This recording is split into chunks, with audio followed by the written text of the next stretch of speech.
చేస్తామని చెప్పి అధికారంలోకి వచ్చినటువంటి రేవంత్ రెడ్డి 300 రోజులు గడుస్తున్నప్పటికీ దానిపైన ఏమాత్రం కూడా స్పందించడం లేదు, మాట్లాడటం లేదు. అందుకని 300 రోజులు కూడా మీకు సరిపోవా, విధి విధానాలని తీసుకొచ్చి వాళ్ళకి ఐడి కార్డులు ఇచ్చి వాళ్ళని గుర్తించి 12,000 జీవన వృత్తి ఇచ్చే విధంగా చర్యలు చేపట్టాలని, అంతేకాదు గీత, చేనేత, బీడీ కార్మికులకు ఇస్తున్నట్టుగా 2016 రూపాయల జీవన వృత్తి వీరికి కూడా అమలు చేయాలని చెప్పేసి మేము ప్రభుత్వాన్ని డిమాండ్ చేస్తున్నాం. ఈ నేపథ్యంలోనే ఈ 20 నుంచి 30 వరకు అన్ని మండల కేంద్రాల్లో, గ్రామాల్లో కూడా ప్రచారం చేసి డిసెంబర్ 2వ తారీఖు నాడు మొత్తం కలెక్టర్ కార్యాలయాల్ని ముట్టడి చేయాలని చెప్పేసి ఇప్పటికే పిలుపునిచ్చింది. ఆ కార్యక్రమంలో వ్యవసాయ కార్మికులు పెద్ద ఎత్తున పాల్గొనాలని మేము పిలుపునిస్తూ ఉన్నాం. సేమ్ కేసీఆర్ లాగానే మంత్రులకు కూడా టైం ఇవ్వట్లేదు, ప్రజా సంఘాలు కూడా. మొన్న సిపిఐ ఎమ్మెల్యే బహిరంగంగా కాంగ్రెస్ పార్టీకి సపోర్ట్ చేసింది. సిపిఐ పార్టీ మేము ఈ నియంతృత్వానికి వ్యతిరేకంగా, ఈ పాసిజానికి వ్యతిరేకంగా, లేదా దురదనానికి వ్యతిరేకంగా ఇండైరెక్ట్గా కాంగ్రెస్ గెలవడానికే మీకు దోహదపడ్డం మా ప్రచారం. కానీ ఇవాళ ప్రజా సమస్యల పరిష్కారానికి రేవంత్ రెడ్డికి టైం ఇవ్వట్లేదు.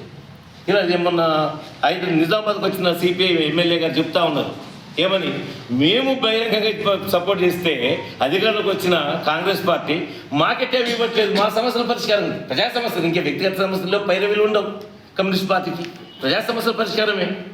అందుకనే ఏదేమైనా పాత చెప్పులో మళ్ళా రేవంత్ రెడ్డి కాలు పెట్టాడు తప్ప మరొకటి లేదు. అందుకని ఏదైతే ఈరోజు ప్రధానంగా 2 లక్షల రూపాయల రుణమాఫీ, అట్లాగే రైతు భరోసా ఇవ్వకపోతే, అట్లాగే వ్యవసాయ కూలీలకు 12,000 రూపాయలు చెల్లించాలని చెప్పేసి డిమాండ్ చేస్తూ ఉన్నాం. ఈ డిమాండ్లని సాధన కోసం మొత్తం దేశవ్యాప్తంగా జరిగే 26వ తారీఖున జరిగే నిరసన కార్యక్రమాల్లో ఈ జిల్లాలో ఉన్న ప్రజలందరూ కూడా పెద్ద ఎత్తున పాల్గొనాలని, అదే సమయంలో 21వ తేదీన జిల్లా కేంద్రంలో ప్రెస్ క్లబ్లో రౌండ్ టేబుల్ సమావేశం కూడా ఏర్పాటు చేశాం. దాన్ని కూడా విజయవంతం చేయాలని చెప్పేసి కోరుతా ఉన్నాను. సంక్షేమ కార్యక్రమాలని అమలు చేస్తామని చెప్పినటువంటి కేంద్ర రాష్ట్ర ప్రభుత్వాలు ఏమాత్రం కూడా నిరుద్యోగానికి సంబంధించిన విషయాన్ని పరిష్కరించలేకపోతుంది. ఈ రాష్ట్రంలో ఉన్నటువంటి సుమారు 60 లక్షల మందికి పైగా వ్యవసాయ కార్మికులు వ్యవసాయ రంగం పైననే ఆధారపడి జీవిస్తున్నటువంటి వీళ్లకు యాంత్రీకరణ వల్ల, వ్యవసాయంలో యంత్రాల వాడకం వల్ల ఉపాధి లేనటువంటి స్థితి రాష్ట్ర వ్యాప్తంగానే కాదు దేశవ్యాప్తంగా కూడా ఉన్నది. ఈ దేశంలో రైతుల కన్నా ఎక్కువగా వ్యవసాయ కార్మికులే 14 కోట్ల మందికి పైగా వ్యవసాయ కార్మికులు వ్యవసాయం నుంచి బేదాకలైపోయి పట్టణాలకు వలసపోతున్నారు. రెక్కలు తప్ప ఆస్తులైనటువంటి వాళ్ళు రోడ్లపైన పక్షుల్లాగా లేదా భిక్షగాల్లాగా బతికేటటువంటి స్థితి ఉన్నది. వీళ్ళని ఆదుకోవాల్సినటువంటి బాధ్యత కేంద్ర రాష్ట్ర ప్రభుత్వాలకు ఉందని చెప్పేసి ఏఐపీకేఎంఎస్గా మేము డిమాండ్ చేస్తున్నాం. ఈ రాష్ట్రంలోనైతే సంవత్సరానికి 12,000 రూపాయల జీవన భృతి ఇస్తామన్నది బీఆర్ఎస్ నియంతృత్వ పోకడతోని నాశనమైంది, అధికారాన్ని కోల్పోయింది. మరి దాన్ని చూపించిన అధికారంలోకి వచ్చినావు, ఇవాళ నువ్వు ఏం చేస్తున్నావు? మా భూములు పోతున్నాయి, మా ఇది పోతున్నాయి అని చెప్పేసి కోరుతూ ఉంటే ఆ భూముల్ని దక్కించుకోవడం కోసం దాదాపు అక్కడ మార్కెట్ వాల్యూ 60 లక్షలకి ఎకరం ఉంటే నువ్వు 6 లక్షలు 7 లక్షలు ఇస్తా అని చెప్పేసి అంటే ఎవరు ఎందుకు ఇస్తారబ్బా? ఫార్మర్స్ కంపెనీని లగచర్లలో ఇవాళ చీకటి రోజుల్ని ఇవాళ కనిపిస్తూ ఉన్నాయి. మణిపూర్లో మహిళలకు అత్యాచారం చేసి మహిళలపై దౌర్జన్యం చేసిన ఘటనల్ని మరిపించే విధంగా లగ్చర్లో చేస్తూ ఉంటే దాన్ని ఏం చేయాలి? అందుకనే సిపిఎం మాస్ లైన్, అట్లాగే రైతు సంఘం, ఇట్లా వ్యవసాయ కార్మిక సంఘం, ట్రేడ్ యూనియన్ ప్రతినిధులు లగ్చర్లో వెళ్ళి వాస్తవాలను కూడా సేకరించబోతా ఉన్నాం మేము. అందుకని ఏదేమైనా 7వ గ్యారెంటీ ప్రజాస్వామ్యానికి ఇందిరా పార్క్ దగ్గర ఉన్న ధర్నా చౌక్ రద్దు చేసినామని చెప్పినాం. మన అప్పులకు భూములు అమ్ముకోలేక, ఇటు ఆత్మగౌరవాన్ని నిలబెట్టుకోలేక ఆత్మహత్యలు చేసుకోవడానికి కూడా ఆ ధరణి సమస్యలు ఉన్నాయి. మేము పరిష్కారం చేస్తామని హామీ ఇచ్చింది. ఇది ఇప్పుడు రేపో మాపో వార్షికోత్సవాలని చేసుకోవడానికి మళ్ళీ బ్రహ్మాండమైన ఊపునిస్తుంది. మరి మరోవైపు మేము మా హామీలో ప్రధానమైంది స్త్రీలకు ఉచిత బస్సు అన్నాడు. 3,000 బస్సుల్ని రద్దు చేసింది. ఉచిత బస్సు స్కీమ్ చేసిన తర్వాత ఇవాళ మనం నిజామాబాద్ పోవాలన్నా, కామారెడ్డి పోవాలన్నా సీట్లు దొరుకుతున్నాయా? సీట్లు దొరకకపోవడంతో పరోక్షంగా ఏమవుతుంది? మహిళలు తిట్టుకుంటున్నాం మనం, మీరు చెప్పి మాకు బస్సులు దొరుకుతలేవని చెప్పేసి. కదా. అందుకని మేము మా సిపిఐఎంఎల్ మాస్ లైన్ ప్రజాపంద పార్టీగా ఏం చెప్తున్నామంటే, ప్రధానంగా ఈ 3000 బస్సులు అయితే రద్దు చేశావో 3000 బస్సులు కాదు అనే అన్ని బస్సులను మళ్ళీ తిరిగి ప్రారంభించాలి, బస్సుల సంఖ్య పెంచాలి అని చెప్పి డిమాండ్. మహిళల వల్ల కాదు, బస్సులు రద్దు వల్ల ఈ ఇబ్బంది కలుగుతా ఉంది. కాబట్టి ఈ నెల డిసెంబర్ 4వ తేదీన అన్ని బస్సు డిపోల ముందర బస్సుల సంఖ్యలు పెంచాలని చెప్పేసి సిపిఎంఎల్ మాస్ లైన్ మేము డిమాండ్ చేస్తూ ఒక ధర్నా కార్యక్రమాన్ని కూడా చేయబోతాం. అదే సమయంలో ఈ 6 గ్యారెంటీల్లో వ్యవసాయ కార్మికులకు సంవత్సరానికి 12,000 రూపాయలు ఇస్తా అని చెప్పేసి హామీ ఇచ్చాం. మరి వ్యవసాయ కార్మికులకు 12,000 ఇచ్చినవా? పోని వాళ్ళకి ఏమన్నా ఇతర ఉపాధి చూపించావా? ఉపాధి హామీ కింద 200 రోజుల పని విధానం, పని కేటాయింపులు ఏమైంది? ఆ ఉపాధి హామీ నిధుల్ని పక్కదో పట్టిస్తూ ఉన్నారు. కాబట్టి వీటిని కూడా పెంచాలని చెప్పేసి ఆ కార్మిక సంఘం కూడా 20వ తేదీ నుండి ఆందోళన కార్యక్రమాన్ని కూడా శ్రీకారం చుట్టారు. దానికి సిపిఎంఎల్ మాస్ లైన్ పార్టీ పూర్తిగా మద్దతిస్తూ ఉంది.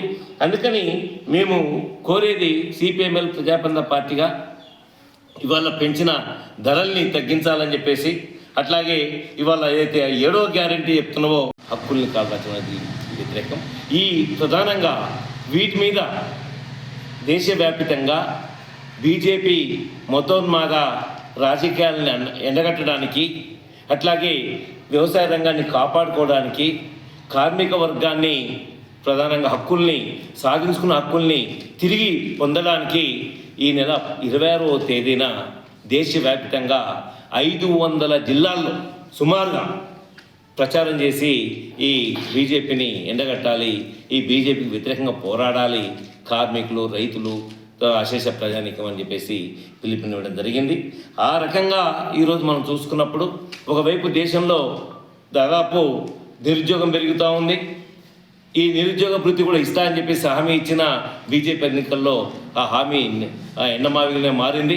అదే సమయంలో తెలంగాణలో అధికారంలో రావడానికి పోటాపోటీన ఇటు బీఆర్ఎస్ అట్లాగే ఇటు కాంగ్రెస్ కూడా తీవ్ర ప్రయత్నం చేసి సంక్షేమ పథకాల్ని చాలా గ్యారెంటీలు కాంగ్రెస్ పార్టీ ప్రకటించింది. 7వ గ్యారెంటీ ఈ రాష్ట్రంలో ప్రజాస్వామ్యాన్ని మేము కాపాడుకుంటామని చెప్పేసి, ప్రజాస్వామ్యాన్ని నెలకొల్పుతామని చెప్పేసి 7వ గ్యారెంటీని కూడా ప్రకటించింది.